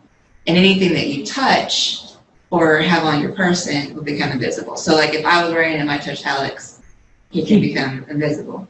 And so I liked the fact that they made a point in stating in this book that unless it's physically on you, like already, as you go into the fade, then it's going to be visible regardless. So I liked that they made that distinction, because it kind of, you're right, it does create that limitation. And so the other invisible man is H.G. Wells, the invisible man. And I believe I think things show up when I think his oh, actually, it's only his body because he unwraps himself. Right. Anything that he wears is visible. Is visible. It's permanent. Yes, Even it's the- permanent. Even food is visible when he first eats it. He can watch it digesting. How lovely is that? Yum. Learn about your body. Well, see, and whenever I was thinking about invisibility and whether you could see things or not, probably my generation, I went to Harry Potter and the invisibility cloak. Oh, and I of was course. like, okay, but the reason why it disappeared is because it was under the cloak. Right. And not because of any innate ability that he was able to pass on to that object. Mhm. And so that's why several of them could be invisible together. So like And so- everything was underneath the cloak properly. Right, and it did get No snagged or toes something like sticking that. out. Under the table. Right, and so that's where my mind went whenever they were making that distinction. Mm-hmm. But I also thought it was interesting, this question, whenever it's talking about whenever they pass themselves off as normal, like how normal are they? Because Adelard is seen as like a vagrant, and Paul is the eccentric uncle that all the cousins love. Neither one of them ever get married. Neither one of them ever have an actual real life because they have this haunting thought in the back of their head, what if it happens here? Like, so normal is relative. It's very relative. Mm-hmm. And as for passing, I'm not sure if they for Paul, I believe that he is passing as a correct student when he goes off to the non-Catholic school. I don't remember the name of it. Yeah. Because he's surrounded by so many other students that are like him, but he's not Episcopalian, and like he is Catholic, but not everyone else is. So in that sense, he is different, but he's still passing because he looks like everyone else. Mm-hmm. But instead of the Wells's invisible man, I thought of Ellison's invisible man, where he's passing because he looks like everyone. So Paul, he appears to be normal when he's not invisible. No one would be able to look at him and say, Something's off. Yeah. Right. Yeah. So in regards to that, he can pass as a normal human being, or through his writing, but he's not. Something's different. Yeah, and once anybody gets to know him, they know he's eccentric and certainly doesn't fit in with the idea of normal. But he's done his best not to expose anybody to himself. Right. To him, yeah. Greg, Stewart posits that Paul and Ozzy, as white males, can go almost anywhere, and that is inherently different than what Buddy and Junior faced in their reality. She points out that, quote, ability metaphorically speaks to the role of invisibility, to the role and invisibility of whiteness. Does this suggest that fading becomes necessary to minorities while hinting at being harmful for whites when they are oblivious of the privilege? That's You want to speak to that, Greg?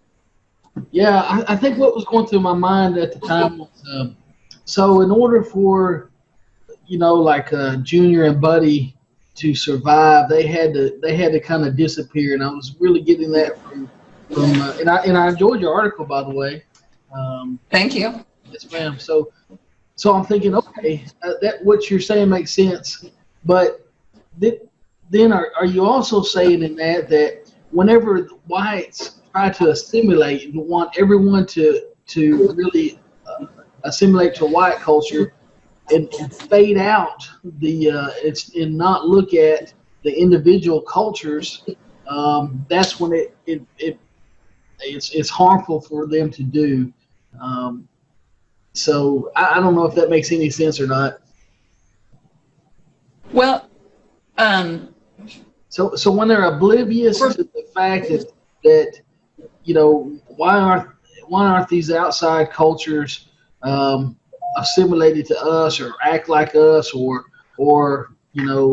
are they blind to the fact that there's these other cultures even out there? When we want to assimilate them, does that make us? Is that? Are you saying that it's harmful when we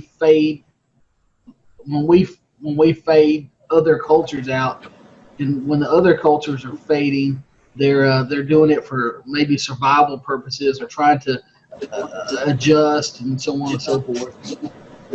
I don't think we intentionally fade them out. No, I take that back. There is an intentional. It's not fading out. It's making them disappear. It's ignoring them and those cultures and the cultures that they represent. So that I talked about the sign, didn't I, last time, about Shannon Carter gave a talk at the Audie Murphy Cotton Museum. Last semester that you mentioned. This summer, okay.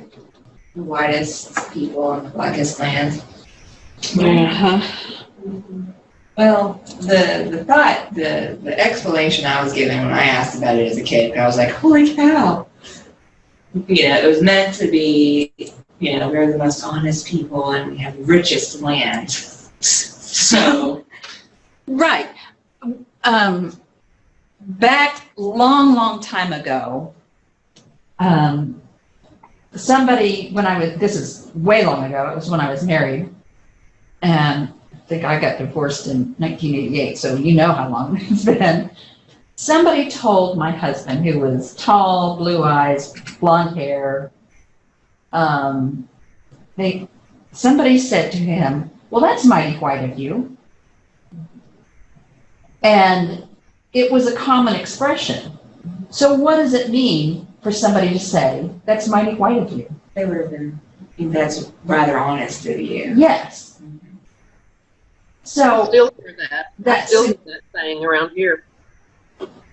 Oh yeah. It goes back to the white being a pure idea and the blackness being. It's implicit in there that whites are honest and non-whites are dishonest. That's what the undercurrent is. Now let me see if I can find these comments. Because the sign, like I said, says the blackest land, the whitest people, and the sign didn't come down until the 1960s. I think it went up in the 1930s and stayed for 30 some years. I think it was on Lee Street. It was on Lee Street. Which is one of the main streets. Something's wrong with that sign.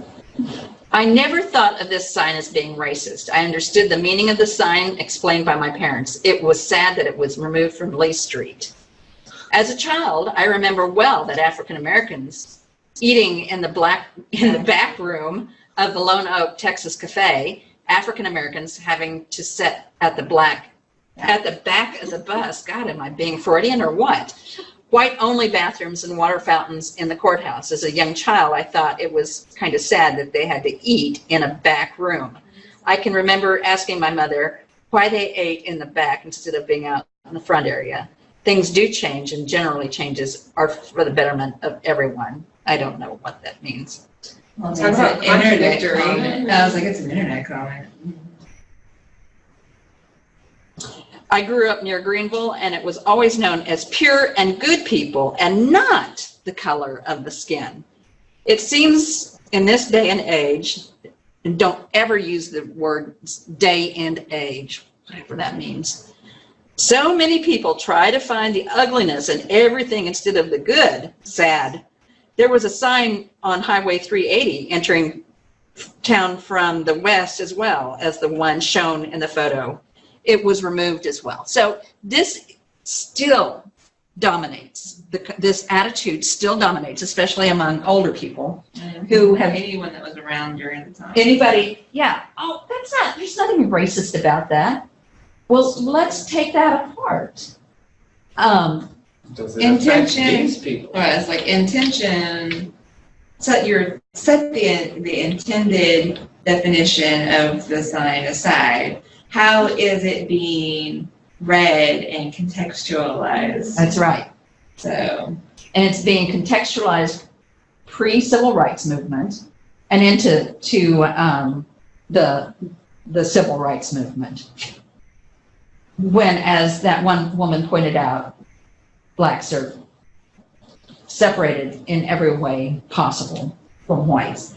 So yeah, they might have thought whoever created the sign might have thought they found a nice balance with the black and white, but they didn't.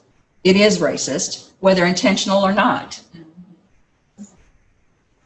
Just my thing. Yeah, are you reading the next one? About the Confederate Yes. flag becoming racist? Are you kidding me? Where is this? Camilla Warrington. Okay, having been born in Greenville in 1942 and living there until 1984, I am really familiar with the sign that we cruised under on Lee Street many times on Saturday night. We never attached, of course you didn't, a racist meaning to the sign. We grew up with the idea that it meant good, honest people. See, I cannot comprehend that kind of blindness. But it is sad that things such as this and the Confederate battle flag become a racist issue in the eyes of a few without considering what the eyes of the majority see. These things are part of our history, good or bad, and we cannot change history. We can learn from history, but that's not what you're advocating.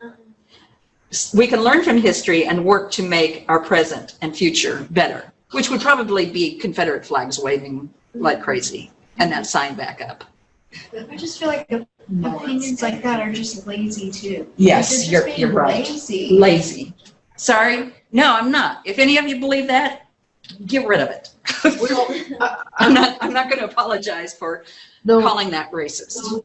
I agree with you, Dr. Stewart, but I can see how it happens. For instance, like growing up, you watch the Dukes of Hazzard, and I was a huge fan, and you got the Confederate flag, and I didn't think a thing about anything racist. Of course I was not. watching the show. So, but I can see how people, now when I say it, I'm like, oh my gosh, or even things like in school, when I was growing up, I went to Union Grove High School, and we had Slave Day, and as a superintendent, I'm thinking, oh my gosh.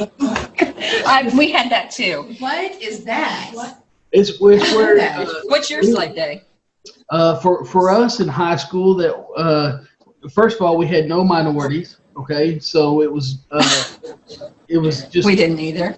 All white kids, and we would auction off our kids. It would be the junior class would be slaves to the seniors. The seniors would bid on the junior class, and they would be your slave for the day. They carry your books and your wash your car. Yeah, for that day. It was a big Just because you could. It was it was fundraising. And it was just at the time, that's fun. You get this junior to carry your stuff, but now I'm thinking as a superintendent, like, oh my gosh, we food, I can't believe they call it Slave Day. Yeah. I've never heard that. And we weren't alone. There were a lot. But see, the difference, Greg, is now you shudder at the thought of that. Yes. These people are not shuddering at it. They're saying, how proud yeah, they are. Let's bring that back. Yeah. Hurrah for those days. Are we going for a drive? How far do you have to drive, Katie? No, I am just going to my car because my phone died and I can't find the charger in the classroom. So that's why it keeps kicking me out of the Zoom call. Oh, that's funny. That's funny. I thought we were going to go for a drive. No. Not right now. There she is. Okay. Whites are pretty much oblivious to the privilege, even when they're aware of it. Will never get the depth of it. Well, and my mom and I were talking the other night because I told you, like, I keep telling my mom about these things, and she's like, "What?" And she's like, light bulbs are coming on for her too. But we were talking about how, like, if white people acknowledged all the privilege that we had, that would also mean that we would feel compelled to give some of it up. Gosh, why would we want to do that? if the person is in power or the group is in power, they're not gonna be like, oh, here, take some of my power away from me. It's just not, it goes against nature. Mhm. And while some people are like, yes, I would love to be more equal, we need equal the playing field. That's what for socialism activists is. and stuff too. But at the same time, like, until that's the majority, then the people in power are going to stay in power until they're overthrown, Yeah, which is the sad commentary. it is. Forced out.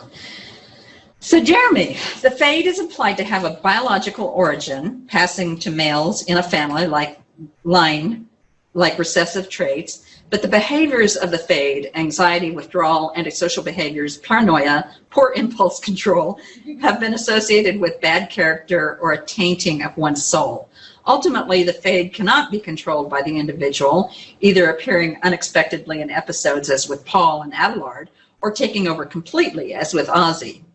If the fade is understood as an analog for mental illness, is invisibility a simple symptom of the fade or a side effect? I thought that was a pretty fascinating question.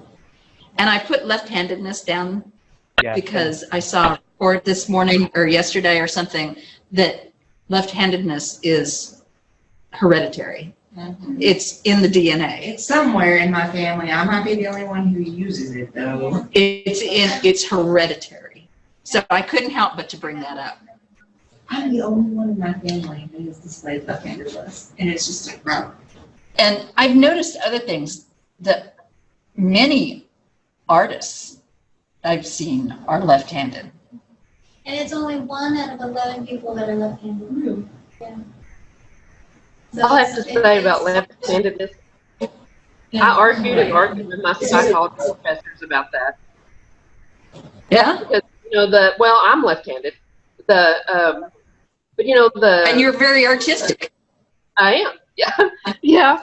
But, the accepted thing in psychology is there's no connection between left-handedness or right-brainedness and creativity.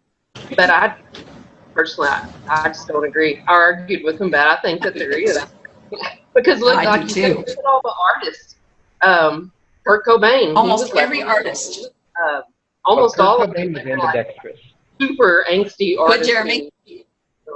Sorry, I was just interjecting. Kurt Cobain was ambidextrous, not left-handed. He played with Okay. Sometimes you learn to be ambidextrous He played left-handed. because you're a left-handed person in a right-handed world. That's why But I do most a lot of things right. people are ambidextrous to an extent, so yeah. That's true. So Jeremy, you want to talk about this? It's something I'm still rolling over in my head as I think about it. That it's the chicken or the egg. Sorry to use a terse phrase there, but is the invisibility the manifestation of the fate itself, or is it just kind of a byproduct that they have this sort of genetic mental illness type thing going on, and it happens to also include invisibility as one of the possibilities of how it manifests? Or is the invisibility the fate itself? I'm just not sure which way to look at that. I'm not either. I've got 2 cents worth on that. Do you what? I said I have 2 cents worth on that. Okay. Well, my maternal grandmother was schizophrenic. And, of course, this was back almost at the same date range as Paul's wife. She was born in, I think, 1922. And her schizophrenia was kind of, manifested in her early 20s. So it's kind of in the same age. But I can say that over her lifetime, and she lived until she was in her 70s, there are a lot of instances where she faded from our family. I mean, we talk about, is my mother's mother. We talk about it a lot, and there's just gaps of time that she, this is what made me Because think. nobody wanted to see it. Well, no, but and then she physically faded. I mean, she would be gone. You know, we wouldn't even know nobody know where she was, or she was institutionalized. And she lived, part of the time she lived upstairs at my great grandmother's house. And as a child growing up, we called her Honey. We didn't call her Grandma, we called her Honey. Honey lived upstairs and my great grandma lived downstairs. And we stayed with her a lot, my great grandma. But we literally pretended that Honey did not exist upstairs because we were afraid of her, to be honest. I mean, It's very Jane Eyre of the children. It's very dangerous if it's not treated. I had a great grandmother. Well, she wouldn't take her medication because, it was us, everybody else trying to, poison her or whatever. Okay, so my ex-husband has come out as schizophrenic, so my poor children. But yeah, a lot of times they don't think there's anything wrong with them. They think they're completely lucid. Yeah, completely. And that's why they won't take their medication. That's why they won't seek the help, and that's what makes them dangerous. Well, she's finally got on medication that she would take, but it wasn't until she was in her 60s, and that was only because the doctor tricked her into it. Kind of unethical situation there, but it got I won't get into all that, but then she was, that whole last about 15 years of her life, she was very involved in our family. So that my answer, Jeremy, then, I think it's a side effect of the mental illness. That would be my 2 cents worth on that. But I don't know. That seems reasonable. Because, I mean, in not even just schizophrenia, but with depression and anxiety, you will fade away from, you will isolate yourself. And so therefore you will physically no longer be in people's lives anymore. And, in a lot of ways, if they don't reach out to you, you're not about to reach out to them. No. And so it's the last thing you literally will fade away just because that's how, you feel like you're not worthwhile. And in some instances, fading away is going to mean suicide. Yeah, and that's the ultimate fade. If it's a side effect, it makes it a little bit more believable. Well, yeah. Megan, it's your turn. Invisibility does not need to be metaphorically bound to race. It could fall to the group labeled as other, which could extend to include females, LGBTQ, or anyone with differences from someone else. How does the racial ambiguity of fade give the reader the chance to explore how the metaphor of invisibility could move to include the group of the other? And that's how you come up with an article, is that you address that Stuart and this person who didn't quote Stuart says this. But what happens if we apply it to another marginalized group? And what are the differences? What are the similarities? What does that mean? Do you have any ideas, Megan? Honestly, it just, in my head, when I was thinking about this question, I kept going back to, as it so happens, we as a people generally tend to differentiate between us and them, and without the them of the races and the racism of this book, with the racial ambiguity, we get to kind of dive into that gray area between us and them, and the decision making and the way that we find out who is us and who is them. And of course, we can cross those lines all over the place. Yeah. And us and them is a function of language because of the way our language is set up. And Lacan went further with it and was talking about how the other helps us define who we are. We're defined negatively. We're not this, we're not that. Whiteness, though, has become a category of, whiteness just is. It's not being defined as not black, not brown, not whatever.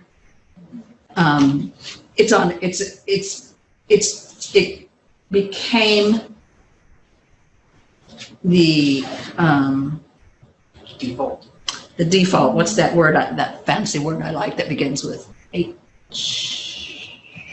The heteronormative. Nope. Hegemony. Yeah, it's Hegemonic. Like you never say European American. Exactly. And it Oh, also gosh. it goes with Yes. the fact of becoming a social norm. With the examples given in Planet of the Brown, the whiteness factor it's not, oh, we have to change ourselves to be more white. We have to change ourselves to fit in to that white bread cutter American dream version of society. Exactly. I cannot believe this is insane. I know we've got 20 students, and a lot of times in classes, graduate classes, that will be 8 or 10. We have double that basically, and so there's so many questions to get through, and this was such a rich text to talk about. So the questions, everybody's questions, I apologize for not getting to everybody, but like I said, it was so rich. But the rest of the questions that I chose are available in the PowerPoint for you. Let's see, what else do I want to say? Questions about next Wednesday? Everybody's good. Okay, find that article. And it's been a pleasure. Kirsty, what's your daughter's name? Evelyn.